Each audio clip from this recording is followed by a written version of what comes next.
What's going on, everybody? Welcome back to the Pack a Day podcast. I'm your host, Andy Herman, recording from the wonderful town of Sobieski, Wisconsin. Appreciate you joining me. You can always follow me on Twitter at Andy Herman NFL. Great show lined up for you today. I want to talk about this upcoming season and how maybe Green Bay can even go more sort of quote unquote all in than they did a season ago. You know, I've been a real staunch defender of the Packers and what they did last season. When people say specifically, well, Green Bay didn't go all in, they absolutely did. Again, it may not have seemed like it because like a lot of the free agent signings and a lot of the like those sort of moves were done in prior seasons. However, they were literally capped out from a salary cap standpoint. They didn't really have any levers left to pull, as Ken Ingalls likes to say. When it came to creating more salary cap space, and they carried over, about $3 million-ish from last year into this year. That's literally all the space that they had left, and they would have had to have kept at least $1 million or $2 million, just to stay safe, right? So, from a pure salary cap standpoint, there was no more juice left to squeeze out of the orange. It was done. It was capped out, no pun intended. They did everything that they could from a salary cap standpoint to build that team a season ago and compete for a championship. So I've been, like I said, a very staunch defender of Brian Gutekunst and Russ Ball against the people that have said, oh, they didn't go all in. They absolutely went all in. However, I do think going into this season, as we seemingly are inching closer and closer to an Aaron Rodgers return and another all-in season, I actually think there are some ways that Brian Gutekunst can go more all-in than he did even a season ago. Some of it's based on what salary cap space is available and things like that, even though there's not much right there, but like what things they can restructure and so on and so forth. But I have some sort of outside the box ideas that I want to potentially, or that I want to absolutely present that could potentially be at least like, and I want to start off by saying this. There are some ideas that I'm going to give today that I wouldn't do or not like recommend doing, right? But I think they at least have to be thrown out there as potential like thought experiments if you're sitting at 1265, as potential things that they could do to potentially build this roster. And the big thing that I want to say here, and the thing that I really want to point out more than anything, is you are now, assuming Aaron Rodgers comes back, as soon as that announcement's made, you are now looking at basically a 2022 or bust, maybe a 2022, 2023 or bust, but you can forget about 2024, 2025, probably 2026. You're reaching a point as soon as Rodgers announces his return and you give him a big deal and so on and so forth and reload this roster again this year, you know that at minimum in 2 seasons, you're going to have a really big reset period. And it's going to be probably pretty ugly for the foreseeable future.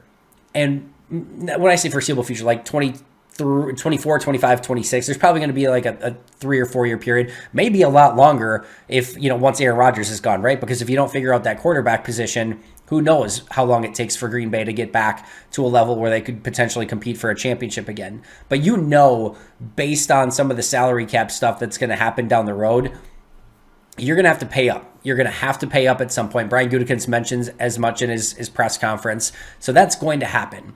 So forever, we saw Green Bay operate with this idea that we're going to win, we're going to try to win now, but we're also going to keep open options to be super competitive in the next year, and the next year, and the next year. That is all out the window right now.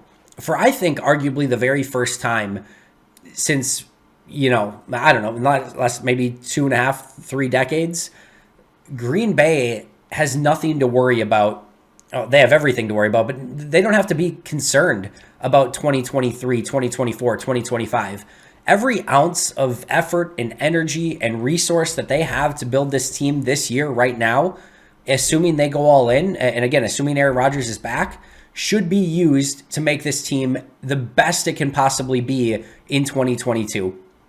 Because again, we talked last year about the last dance, and I promise you that no matter what happens, if Green Bay, does this again this year and they lose and Aaron Rodgers comes back again next year, we'll be having a lot of these same conversations of it's going to be another all-in season. I do think they can open up one more window maybe next year, But you don't count on that because, again, you don't know when Aaron Rodgers might retire or whatever, right? Like, those things get very complicated. And again, your salary cap is going to get exponentially worse year after year after year from here on out because of the salary cap moves that you've made over the course of the last couple seasons and that you're going to have to continue to make things work this season. So those seasons should not even be of concern. If you're Brian Gutekunst, who in the heck cares if you have a draft pick in 2023, like, we'll get to all of that in just a moment, but every ounce of resource that Green Bay has should be focused right now on 2022 as soon as they get that confirmation that Aaron Rodgers is coming back. So we know that money is an issue, right? There's not a lot that Green Bay can do financially to add players. If there's a perfect player out in free agency that they want to sign, it's going to be very difficult for them to be competitive in the market to go out and sign that player. You're not going to see a Zadarius Smith, Preston Smith, Adrian Amos, Billy Turner, Jimmy Graham. You're not going to see those type of signings. This is going to be, another offseason where they operated very similarly to the last year, right? Maybe a Dennis Kelly, maybe a Corey Bojorquez in a trade, maybe another Devondre Campbell on like a $2 million deal, right? There's going to be some things that they have the ability to do from that standpoint, but they're going to have to depend on their scouts and find guys really that pass through free agency unnoticed and kind of get lucky in a way that they can find a Rasul Douglas or a Devondre Campbell again. So one of the options that I'm going to not say today is, well, just go out and spend more money, because every ounce of money that they have to spend, I can guarantee you, is basically going to be used on keeping as many guys as they possibly can in-house, very similarly to what they did last season. So let's go through some potentially creative options on how Green Bay could try to improve this roster this upcoming season. Again, some of these are a little bit off the wall. Some of these I don't necessarily recommend, but we'll go through them. They'll be fun thought experiments. And again, you can tell me if some of these are dumb, some of them are smart, whatever. I'll be looking forward to your comments below. But let's start with number one. And this is a very difficult one. And again, not necessarily one that I'm, waving the flag for and advocating, but trading Davante Adams. All right. These are all assuming Aaron Rodgers is coming back. And these are all assuming that Green Bay's going all in on this upcoming season. So you might say, Andy, if Rodgers is coming back and this is an all-in season and you want all of your players back, why would you possibly trade Davante Adams? And it's a fair question. However, and I need to point out here that this is assuming that Rodgers is okay coming back without Davante Adams, which very well may not be the case.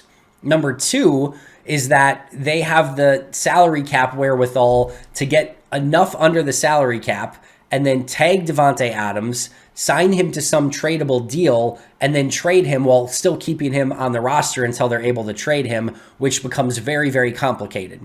So there are definitely some issues in the way here. A, being that Davante Adams is really freaking good. B, being that Rodgers may basically demand that Adams is on the team. And C, from a salary cap standpoint and a franchise tag and trade standpoint, these things are complicated. And oh, by the way, technically a franchise and trade sort of deal isn't supposed to work in the NFL, although I think Green Bay can easily get around that.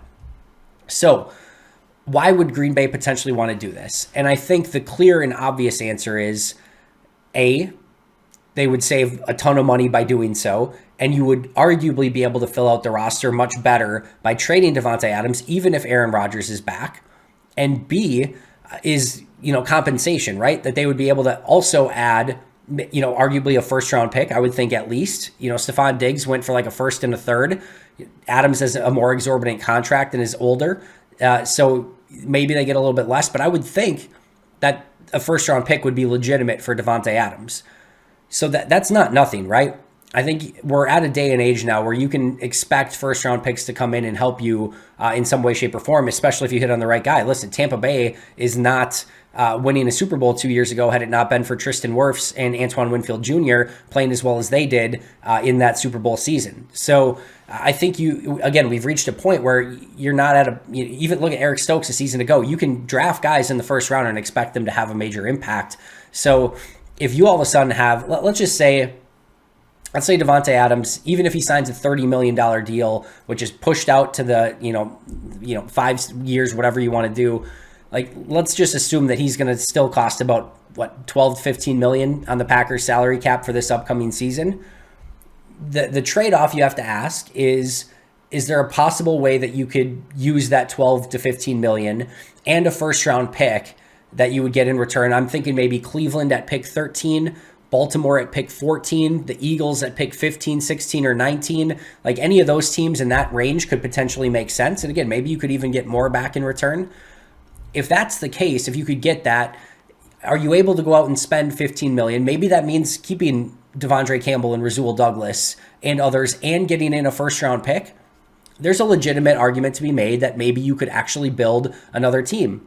And I posed this question on Twitter, I think it was last week or maybe a couple weeks ago. Would you rather have, I think I said Campbell, Douglas, and MVS, or Davante Adams? And I think, if I remember correctly, I think most people actually said Campbell, Douglas, and MVS. And I didn't even put in there a first round pick. So if all of a sudden the conversation is, hey, if we don't get Davante Adams back, we could actually keep Devondre Campbell, Rasul Douglas, MVS, and get a first round pick in return. Okay, like, that's an interesting conversation, right? And now Davante is a special player. And like I said, he's quite arguably my favorite Packer of all time. Love the dude, love him, like, on the field, love his interviews, like, just love everything about him. He's literally one of the greatest of all time. And it's so fun to watch him play. So like I said, I'm not necessarily a super huge advocate for doing this, but we've also seen Green Bay have success and Aaron Rodgers have success when he's not quite locked on Davante Adams and he's spreading the ball around and running the offense the way that it's supposed to be run. So I think you can make an argument that Green Bay can have plenty of success on offense without Davante Adams, and meanwhile keep a team that has more depth and more spread out talent than maybe with just bringing a Davante Adams back. So again, these are tough decisions and tough conversations. And again, it may all be a moot point with Davante Adams because, again, if Aaron Rodgers wants him back and that's it, and he's not playing if Adams isn't back, well, then that decision's already made, right? But if he's open to it, and again, maybe if Green Bay is allowed to keep maybe more of these players that he likes having around, maybe that's a conversation that you have to have, and maybe that's a deal that you need to at least consider. A lot of complications with that one, as I mentioned earlier. What compensation are you getting back? The franchise and trade, the salary cap situation, like, all of it gets complicated. But I think it's one that, again, Green Bay could at least consider if they wanted to go that route. Number 2 is going to be by far and away my most controversial one on the list. And again, not one that I would necessarily advocate for, but one that I think is also at least worth discussing. And that is, and brace yourself here for a second, trading Jaire Alexander. Okay, that seems insane. That seems crazy. However, I want to go back to last season. Green Bay's defense looked pretty darn good at times, and especially even in the play. Like, Jaire Alexander played 6 snaps in that playoff performance against the 49ers, right? Basically a non-factor. In fact, he missed the tackle at the end when they needed him to. It doesn't matter. We're moving on. But they had great signs throughout the course of the season of how that defense could play even without Jaire Alexander. And all of it, like, the reason to me you would do this deal is if all of a sudden Jaire's contract becomes a major issue and they can't figure out a way to get a long-term deal done and he wants too much money and those sort of things. If that becomes an issue and Green Bay's not willing to do that, rather than paying him, this year, $13 million, which might be really tough to, sort of pull off, and potentially lose him next year, have to use a franchise tag when money's even a bigger issue. Like, I think you would actually have to have the conversation about potentially trading him. Now, the other reason here is that I think Jaire pulls in 2 first-round picks. And again, I want to be very clear here. And remember what I just said a minute ago, right? Who cares about future talent? You're not playing, and if again, Rodgers is coming back for 2023, 2024, 2025, right? You're playing for 2022. And guess who really helps you in 2022? Jaire Alexander. So there's no question about that. However, let's say that the cost is 2 first-round picks, and let's say Philly comes calling. They're going to give you picks 15 and 16 in the draft for Jaire Alexander. Okay. And let's say, for sake of argument here, those 2 picks combined cost about $6 million. Let's say you can get Rasul Douglas back on his first year of his deal for around $3 million. Okay, now you're at $9 million and you have another $4 million to spend. All right, like maybe that's the cost of Devondre Campbell's first year on a longer term deal.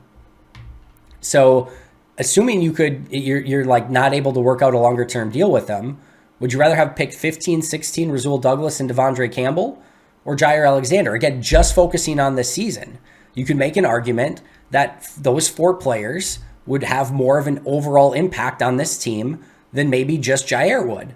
Now, I think Jaire's incredible. I think he's amazing. I think he's arguably the best corner in football. And moving on from him probably doesn't make a ton of sense when you're in an all-in season.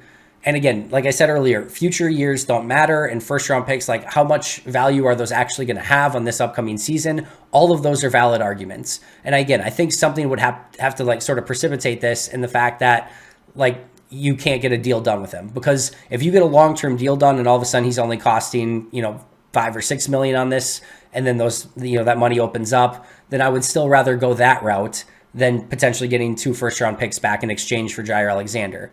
But if again, you want to make the most well-rounded team possible, and you felt really good about how Stokes and Douglas played last year, okay, and maybe you can get another corner with one of those first-round picks, it's at least an interesting conversation on like team building, right?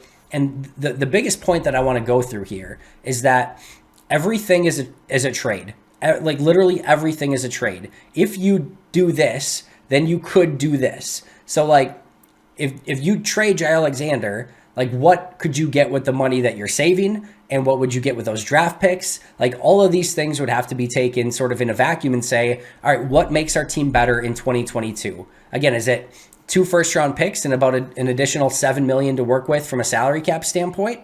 Or is it just Jaire Alexander? And if the answer is clear that it's Jaire Alexander, which it very well may be and maybe very well should be, then you stay in that direction.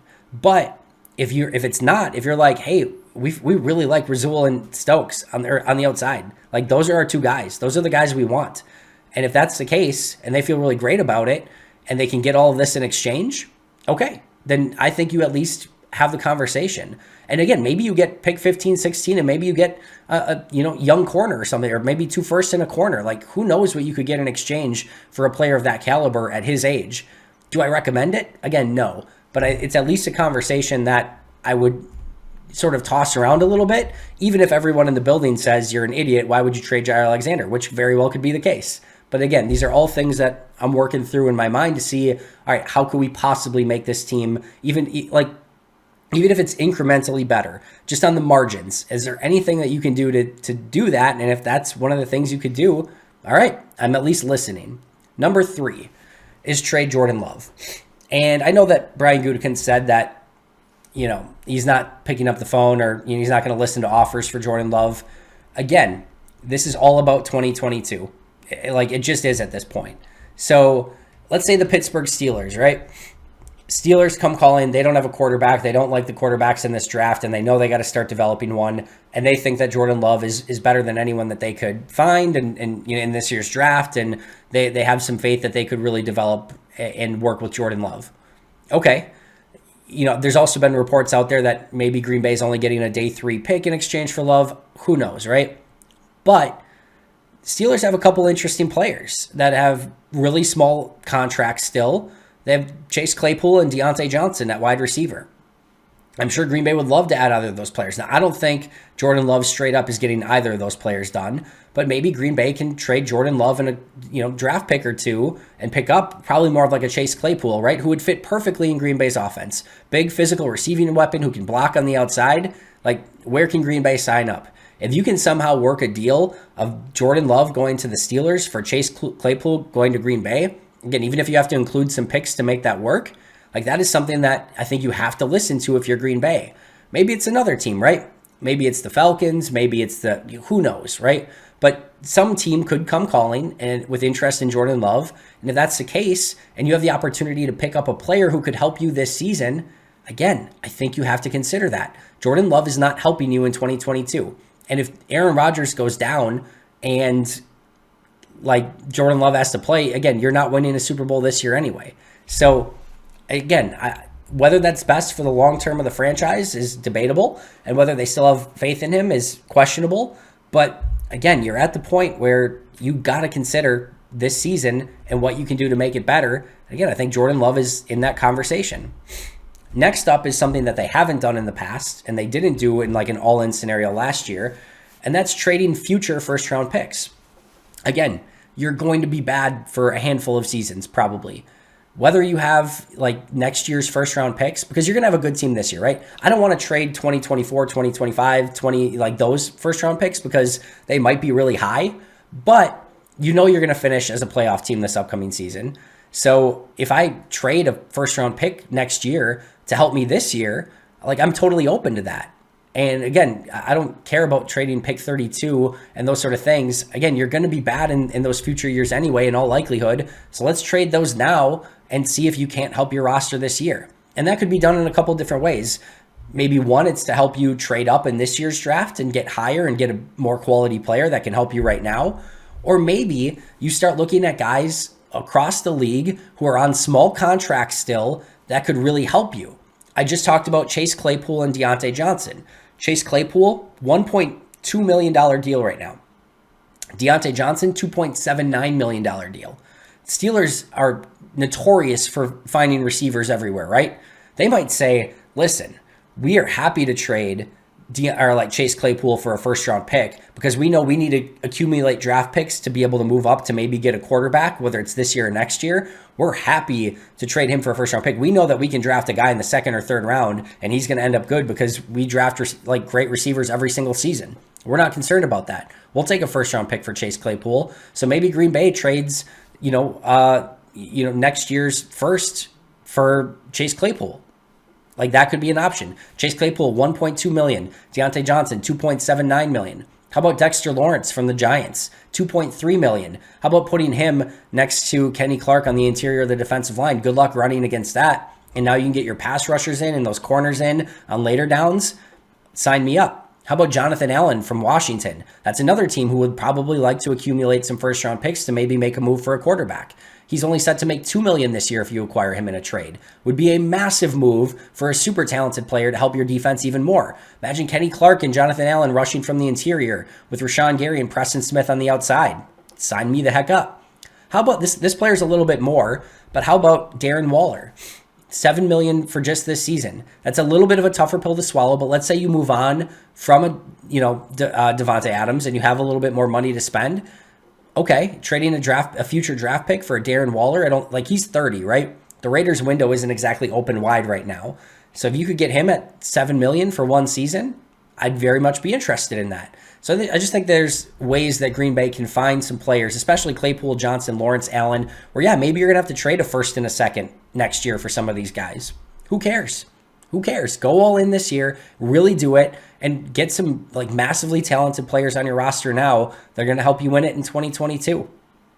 Green Bay's is arguably already going to be one of the best teams, if not the best team in football talent-wise. Imagine now that they really go super aggressive and add a Jonathan Allen or a Chase Claypool to the team that they already have.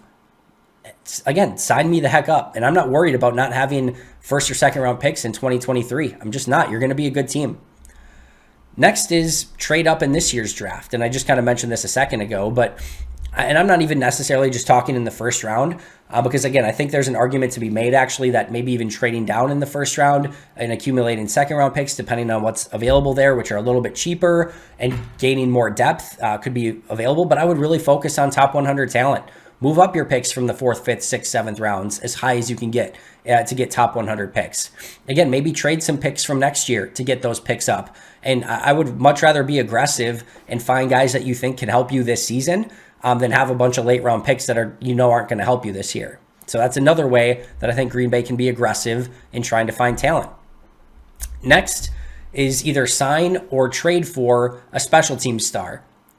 Green Bay needs an influx of talent on special teams, and they need to go out and be aggressive in doing so. Whether that's via free agency, whether that's via trade, they need a pro's pro to lead that unit. Not just a Ty Summer, somebody who lives and breathes special teams and someone who can come in and instantly make an impact on all phases, right?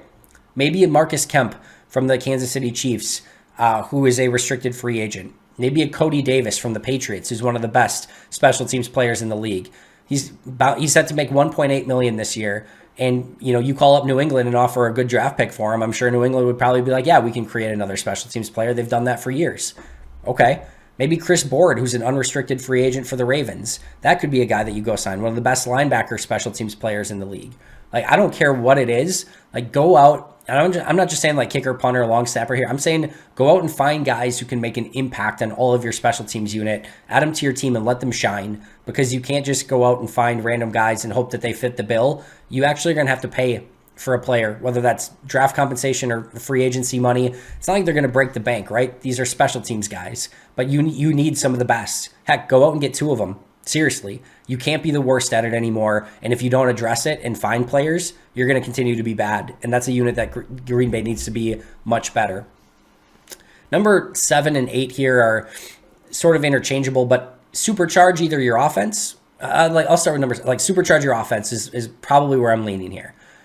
Green Bay hasn't had like this just souped up offense, in a long time, right? They've had some good, like obviously some really good receivers. Davante is amazing. They've had good running backs, but they haven't had like just like weapons everywhere, right? I go back to 2021, right, or 2020. I think the Tunyon, Jones, Adams, I think that group was like really good, but we haven't seen that, like where you're having Jennings and Driver and Nelson and like all these guys at the same time. Is there a way that you can put Adams and go out and get another couple wide receivers or tight ends that just supercharge this offense and let Aaron Rodgers like just go nuts? Like, we're going to put up 40 against everyone. Good luck stopping us. Like, that's the mentality if you're Green Bay. I'm not against that at all. Like, I know that this defense is good, but if you can like just supercharge your offense, give Rodgers a ton of weapons, and say, you know what, we're just gonna beat people down offensively, and now all of a sudden on defense we'll let Rashawn Gary and Preston Smith and Kenny Clark and maybe Jaire Alexander, Rasul Douglas, and Eric Stokes do the work from a pass defense standpoint. I think that's an opportunity that works. And again, if you're going all in, there's a lot worse ways that you could do so than by, Alan Lazard's nice, MVS is nice, and I know like this is what people have been saying forever, right? Like, go get Davante Adams, a number 2 wide receiver that's really talented. But I go back to that Rams game against the 49ers. After the 49ers really took out Davante Adams, Cooper Kupp was still successful because OBJ was on the other side. Like, you just need to find one more really legit weapon across from Adams that Rodgers feels super comfortable in and with, and is going to look his way as well. And if you get that, then look the heck out. I think that's a really good opportunity for Green Bay. Number 8 is the opposite, right? Maybe you can't do that. Maybe you just can't find the right weapons. Well, then supercharge the defense. And what I mean by that is like, get Rasul Douglas and Devondre Campbell back. Make sure Preston Smith's coming back, and maybe spend that first round pick on another edge rusher or a defensive lineman. Like, this defense is close to having the potential to be great, like really great. Rashawn Gary's coming into his own. Clark's the maybe not superstar, but Clark's a star. Like, Preston was playing really, really well. Devondre Campbell's a first team All-Pro. You're going to have Jaire and Stokes and maybe Douglas at corner, like Amos at safety. Like, you have the potential to be really good. You add 1 or 2 more guys and make sure that you get, Douglas and Campbell and Lowry and those guys back, Preston, Amos. I think you have a really good chance to maybe be a top 5 defense. And again, if you can't build that offense, then go in that direction. And maybe that is with or without Davante Adams, tough to say, but I would really look to figure out a way that, again, you can really make those units supercharged. And again, this is all in. This is for all the marbles in 2022. So do whatever you need to do to make those units as great as possible. Again, it's probably one or the other. You probably can't do both, but I think you have the opportunity to either be this, like, the number 1 offense, putting up 30 plus points a game, if you just add a couple key pieces, or on the flip side, maybe be a top 5 defense if you keep everything together and just add a piece here or there. So I don't think they're that far off, and I think Green Bay has the ability to do those things. Last couple really quick. Number 9, get really creative in finding players. Like, and age doesn't matter. Find veterans, again, 1-year deals, and sort of in conjunction with that, my last one is let Aaron Rodgers recruit. Aaron Rodgers talked about him being like, Green Bay's not a vacation destination, but people want to come play with him. Let him recruit and say, hey, we don't have money, but you come and we're gonna go win the Super Bowl this year. And if that's true, if people want to play with Rodgers, like maybe you can find a Geno Atkins who sat out last year. Like, just be creative. Leave no stone unturned. Do whatever you need to do to put the best roster out on the field. Let Aaron Rodgers go recruit if he can and find some cheaper, like some players who are really good that may come back on cheaper deals. Maybe that's Mercedes Lewis. Maybe that's Randall Cobb. Who knows? But let him do some of the recruiting and the heavy lifting and seeing if he can't get maybe a guy or two to join this team on a cheaper deal for an opportunity to go win a Super Bowl. All right, those are my ideas for trying to supercharge an all-in season and really go all in on 2022. There's some challenges ahead to making this work, but there are levers that Green Bay can pull financially to pull off some things. And I would not be hesitant to trade future draft picks, specifically next year, 2023 draft, to make this current team the absolute best that it can possibly be. That does it for me today. Thank you so much for joining me. I'll be right back here tomorrow with an all-new episode. But until next time, and as always, go Pack Go.